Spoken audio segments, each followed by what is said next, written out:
This is the Page Publishing Book Club. How you doing? I'm Alice Stockton Rossini. If you believe we are all born with a purpose, and when we divert from that purpose, the universe lets us know about it, Linda Gallagher's story will definitely resonate with you. A director of a spiritual center in Martinez, California, working with people in recovery, Linda's been in music ministry for 45 years. She was part of a musical team with her husband, and together they made 14 albums. They were all set to sign with a record label and go on tour when her husband died suddenly.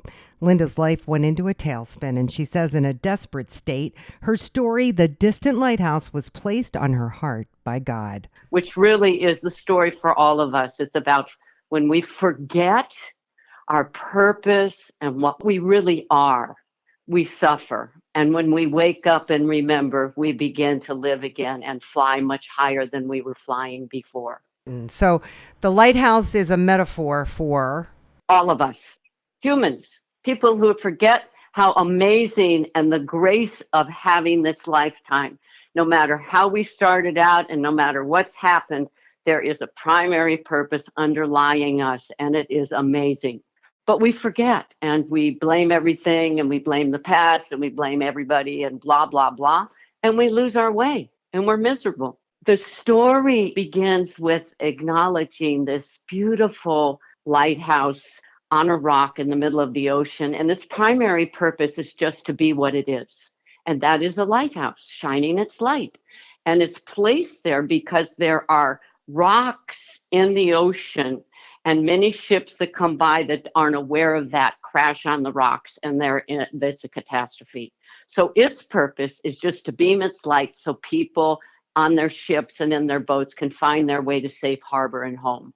And so as time goes on, its windows start to get dulled up because of the birds, the mist, and the salt from the ocean, and it starts forgetting what it is. And as a result of forgetting, it becomes afraid, it becomes self-pitying, it absolutely loses any purpose in being a lighthouse.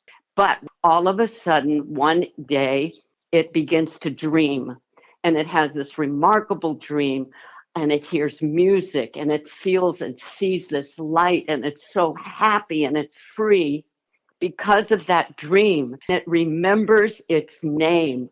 Oh, its name was Lightkeeper. And it told me that if I needed anything, all I had to do was remember its name and call its name. So it starts calling, Lightkeeper, Lightkeeper, I need your help. And the next thing you know is the door to the tower of the lighthouse opens up, and here is this great light. And the Lightkeeper comes, and it reminds Lighthouse what it is and what its purpose is. And as a result of that, Lighthouse becomes centered in its true nature, which is a beautiful light that all it's here to do is to shout it out into the ocean, and that's its happy ending. So it's like for all of us, it's like when we forget our keys, or we forget this, or, we forget that the person that we're with is really a loving being. We get into our mind stuff, and the moment we remember and come back to our center, oh my God, the way is opened up again, and we've continued traveling in this lifetime. This was put on my heart. I did not think up this thing. This was given to me in 1985. About 6 months after my husband died. And I was in such grief. And I'd been a meditator for 9 years and was very active in AA and recovered person. And all of a sudden, I grabbed my pen and paper and started madly writing because I was being told, this is what's going on. So I had this story in a file folder for about 34 years until at the end of, I think, 2019, and I took it out, and somebody who comes to the center said, I'll help you with this. And we sat down and brought it out and put artwork to it. The artwork is just beautiful, really just enlivens the story. And so my job as being in music ministry and working with hundreds and hundreds of people over the years is just to pass it forward. We are light beings, all of us, but we don't see ourselves that way. We get so caught up in the world thinking. And we don't realize how sacred this life is for all of us. Linda, you're a real inspiration. I'll give you that. Thank you.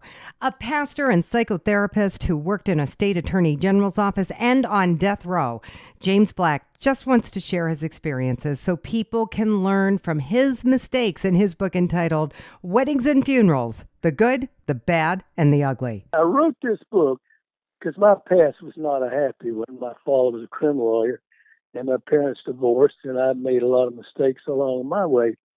But I've always wanted to try to help people have a more fulfilled marriage, to really know how to get along in marriage so the marriage will last and they'll get more satisfaction out of their relationship, as well as that as they get the end of the days, they feel like their life mattered, it counted, they made a difference, and they can die with some sense of hope and encouragement. But here's what you find in the book. These are real stories that entertain you as well as equip you to be able to love better and to find hope to cope with a loss. There's 6 or 7 good weddings, mediocre weddings, and bad weddings. There's 6 good funerals, so-so funerals, and terrible funerals. And then there's a chapter in there on how to keep your promises in marriage, find a fulfilling marriage. And I even give couples a formula to guarantee that if they use it once a month, they will have a happy marriage as much as anybody can have a happy marriage the years they stay together. Let's see, I'll pick a young couple in their 20s, and they didn't have much money. But they did invite their friends to their wedding, and that morning, all the folks that had been invited to town for the wedding went out and gathered wildflowers. And they decorated the backyard with all the wildflowers they could find. And it was a very personable, warm, genuine, sharing of vow kind of service. And when it was over, everybody went in and bought cold cuts and went to delicatessens, brought in food, and had a great time playing in the backyard, making, pyramids out of how they'd stack on top of each other. Just had life and laughter and love and open to learn and to live.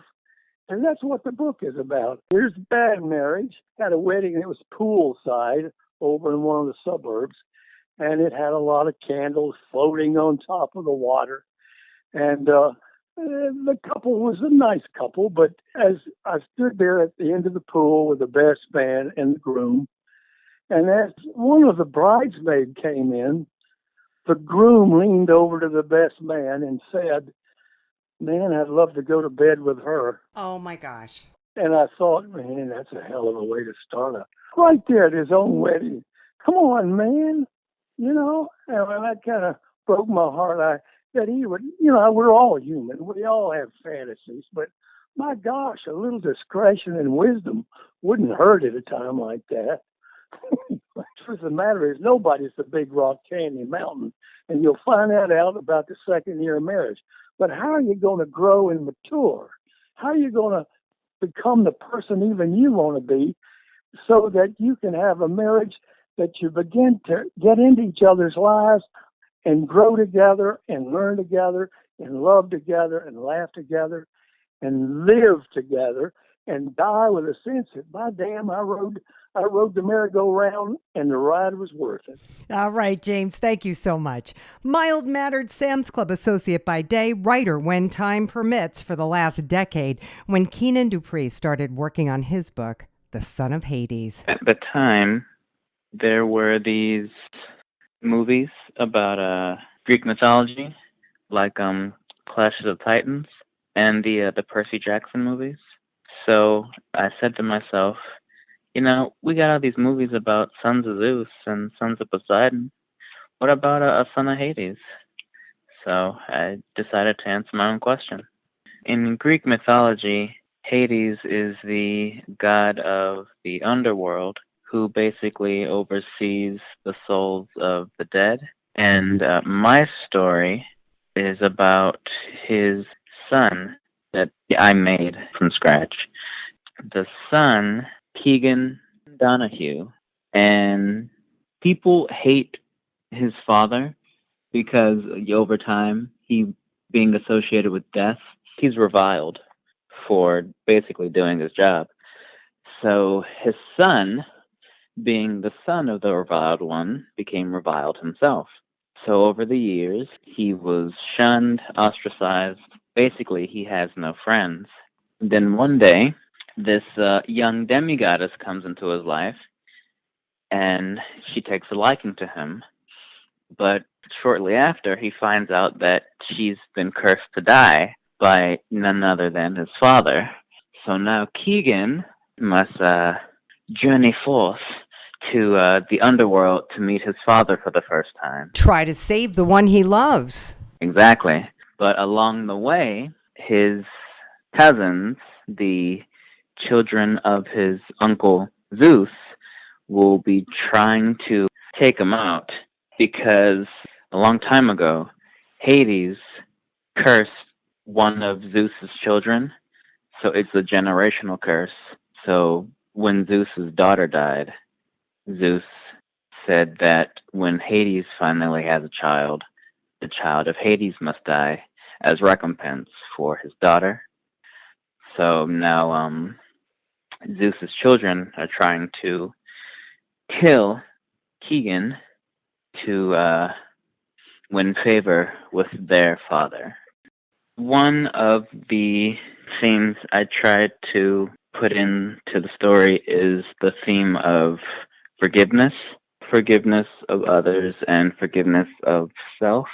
Keegan's mother, Lady Donahue, she's been teaching Keegan since he was little about forgiveness and how it is not for the person, but for the one forgiving. Because people will hurt you, they'll mistreat you, they'll do you dirty. But if you hold on to hatred and things like that, it doesn't affect them. It affects you personally. So forgiveness is how you get free from all of that type of self-inflicted emotional damage. So true, Keenan, but easier said than done. All right, thank you. Connie Inman is a GM worker in Michigan who started writing poems as a teenager. She always wanted to write a book, so she pulled out one of her favorite poems, read it to her grandkids, and they liked it so much, she turned it into a story about a butterfly's kiss. I think most of my inspirations come from just sitting outside and watching different insects and stuff. I mean, things come to my head and I have to write them down like fast. It's about two little butterflies who are fluttering around in a meadow and come across a single rose, but it's a magical rose. There's a spot on this rose and they're not sure. They kind of go back and forth on, I don't know if I need to touch it or if it's going to take a kiss to make it work. So these two little butterflies are sitting on a rose. And the first one says, do you suppose it's a magic rose? And the second one asks, well, how would I know? And what's so magical about this rose? And he said, well, do you see that spot? And he says, watch as I touch it, that spot disappears. So what does that mean? The second one said, as he's sitting on the rose, scratching his head. It means it has powers in its roots. It plays music as if it were a flute. So the second butterfly leaned over the rose, gave it a kiss, and in a few minutes it started to play the most beautiful music they ever did hear. Both butterflies jumped up and down with cheer. It is only made for a butterfly's ear. It is not a sound that a human can hear. So it's kind of like I think of insects and stuff like that as if, I mean, they're like, they have a family. You know, I always told my kids, don't kill it. There's a mom and dad waiting for them somewhere. Every living creature, there's something special about. You know, I think no matter where you go, there's always going to be something magical that's going to happen.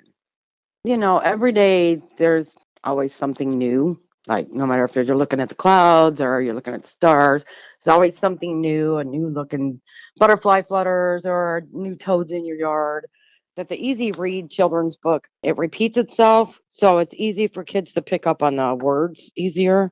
I read it to my grandkids before I even submitted it, and they liked it. I've taken it up to the school. I sold a few copies up there. I had I'm going to say a first grader was in the office, and he sat and he read the whole book while we sat there, and he liked it. Yeah. I have people at work that say that their kids walk around with this book all the time. That's so funny. That's so cute. So you're getting some traction. Yeah. So Nice. done some book signing at work with the books that I sold there. And I have also had them order books and bring them in for me to sign. Well, I had a couple people tell me it's a good story. So why not? I figured I'd wait to see how this one does, and then, and then maybe do another one. All right, Connie, sounds like a plan. We got to take a quick break, but we're coming right back. This is the Page Publishing Book Club. Attention all authors. Page Publishing is looking for authors. Have you written a book and want to get it published? Page Publishing will get your book into bookstores and for sale online at Amazon, Apple iTunes, and other outlets. They handle all aspects of the publishing process for you: printing, cover art, publicity, copyright, and editing. Call 800-204-6099 now for your free author submission kit. That's 800-204-6099 for your free author submission kit. We're back on the Page Publishing Book Club. I'm Alice Stockton Rossini. Pamela Harden does parking control in Lubbock, Texas. Not a popular job, but she soothes the backlash from angry scofflaws by writing. As a teen, she wrote short stories and rode motorcycles. Her book, Misled, is about a motorcycle guy who owns a motorcycle company left to him by his uncle, and all he wants is a break. I've always wanted to be a writer. I started writing when I was 13. I would write short stories and poems and stuff and turn them into my literature teacher, my English teacher, and they said that I should publish them. But, growing up, we didn't have the money. That was one factor. But I just kept writing them and keeping them in a journal and, had family and everything. So that kind of put that off again. But I've always wanted to write. But now I'm at a point in my life where I thought, you know what, I'm going to try it and see. I mean, the worst they can say is no. So is Charlie based on somebody you knew in your life? 2 or 3 people. It's about Charlie Archer. He's the main character in it. A wonderful man. He's got a beautiful soul. He tries to help everybody and anybody he can. The bad thing is he's married to a money-hungry girl. She was trying to get away from him, get away from her old life and she saw money, so she married him. She finds someone else and, they go to court, get a divorce, but she wants everything that he has and she doesn't get it. She only gets half and doesn't like it and pitches a fit and gets put in jail for contempt of court because she's making a scene. So she cheated on him is what she did, and he found out. She had an affair. She has to stay in jail for a little bit because, she keeps hitting on the deputies and everything. But he decides to go ahead and sell, his house and everything. He keeps his motorcycle, his uncle's motorcycle shop open. He just takes a little adventure for a little bit. And it's not a very good thing either. I mean, he just finds twists and turns everywhere. So he takes off to clear his head and it doesn't do him much good. No. He goes to this town. He does find someone else that he just fell in love with the minute he saw her, but it doesn't work between them. And then his ex-wife does find him and tries to kill him. That doesn't work out. He goes back home and they've already hired somebody else to fill in for another position in their office. He falls in love with her, marries her, and they have a son. But she doesn't turn out to be who she's supposed to be either. Oh my gosh, this guy can't get a break. No, so in the end, he pays the ultimate price. Message is, good guys do not always finish first. They finish last. I feel sorry for this guy. I do too. I mean, that's what everybody that's read it so far, they said that the story pissed him off. Well, he just sounds like a really bad judge of character. He is. I mean, he's a hopeless romantic. He's trying to find that one person You know, everybody wants that little white house with a picket fence and the dog and the kids. And he wants that so bad. And he thought he found it, but he was wrong. Again and again and again. And again and again. Yeah. And it never worked. Does it end here, or do we follow him through another book? I am writing another one. It is the second one to the first one. It'll be called Double Cross. All right, Pamela, we'll talk to you then. Thanks. Heather Howes works in security in LA, and she lived a forbidden love story that she feels compelled to share in her book, The Love That Ended So Tragic. I'm very excited for my story to be out there, finally. I started writing recently because I wanted to tell my story about my relationship with my husband. Well, is that the love story? Love stories can go terribly wrong or tragic. But in all aspects, it can always be beautiful at the end. Love is love. The main characters is Hannah and Anthony. Why was their love forbidden? Anthony's mother had never really blessed their relationship because of the interracial race that they were. Anthony was part American and Japanese. The mother actually had always pictured her son to be with their own race. Even though she married outside of her race. Yes, exactly. They had their own ideas in their heads, so we really don't know why that was, but that's the way it was at that time. You know, you're talking 1996 through 2007. That's not that long ago. It's not like we're talking the 1930s. Yes. My story has a lot of power. I'm hoping that it will transform lives out there. The tragic ending was that Anthony lost his life. I think it was because he had a lot of personal issues with his own struggle, with maybe he might have suffered from depression, because he would always tell Hannah, I think he had a permission that something was going to happen to him, because he would always tell Hannah that, show me how you would react if this happened to me. And he would kind of make a facial expression and go, make a noise like that. And then she would react and show him her reaction if that was to happen. And she would pretend she was crying. Sounds like he needed help. Yes, he absolutely needed some help. Well, actually, Hannah did mention to Anthony's mother he go and get some counseling and take some depression pills. However, she did not agree with Hannah's suggestion. She just suspected that Anthony was having low self-esteem issues and just needed to work out, lose some weight, and he would be fine again. I plan on doing more radio talk interviews, and also I would like to do talk shows. And also, I think this book may have potential for a play. I'm not sure.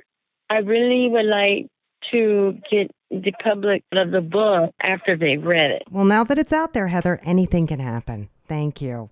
Like so many authors, Matea Green found comfort in writing when she was going through a tough time in 2011, and that led to her book entitled My Own Private Demons. Yes, actually, I wrote, it was a different story, so I've changed it throughout the years to what it is now. Okay, so Morgan Galloway is your lead character. That's the main character. Of course, you have voices going on in your head when you're depressed, and they tell you things, and you listen to those voices. So it's just a book about what's going on in her head. She really doesn't take too kindly of how she looks. She doesn't really like the way she looks. She doesn't like being the ethnicity that she is. She doesn't like being the tall girl, because I'm tall. I'm a tall girl, and she doesn't like it. She really hates it. She despises how she looks, and there's just voices in her head telling her to do things that are not quite nice, towards herself. So they're just telling her there's a lot of, self-harm involved. There's a lot of suicidal thoughts involved. So I wanted to include that in with what is going on. She's in high school. Oh, she's in high school and there's bullies. Does she get help? Yes, she does. She is seeing a therapist. She thinks that she can recover on her own. She wants to recover. That's the thing. She wants to get help and wants to be better. She's trying to avoid the temptations of wanting to self-harm or wanting to she suffers from, not wanting to eat anything. She doesn't like her body too much. So she's just dealing with all of that, and her friends are there to support her. She has really amazing friends that want to help, but she doesn't feel like they would understand her ever.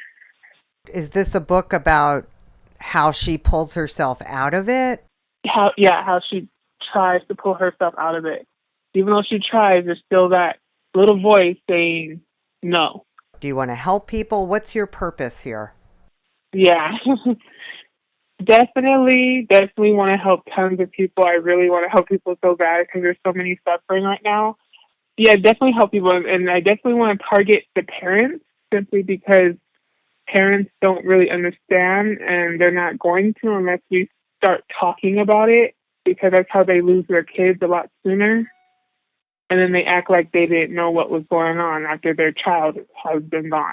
So I definitely want to target the parents, of course, and then the children, because bullying starts at a really young age at school. So I really want to help parents, of course, not calling anybody a bad parent, but I really want to target them and talk to kids at schools and really dig deep into mental illness, mental health. I think that's something we desperately need right now, Matea, and I wish you the best of luck. I really do. And I hope you've enjoyed this edition of the Page Publishing Book Club. Yeah, I'm talking to you right there. Yeah, you. Thanks for hanging out with us and for downloading the show at 710WOR.com. Hope our authors got you thinking about what you may want to write about sometime in the very near future. I'm Alice Stockton Rossini. Catch you next time.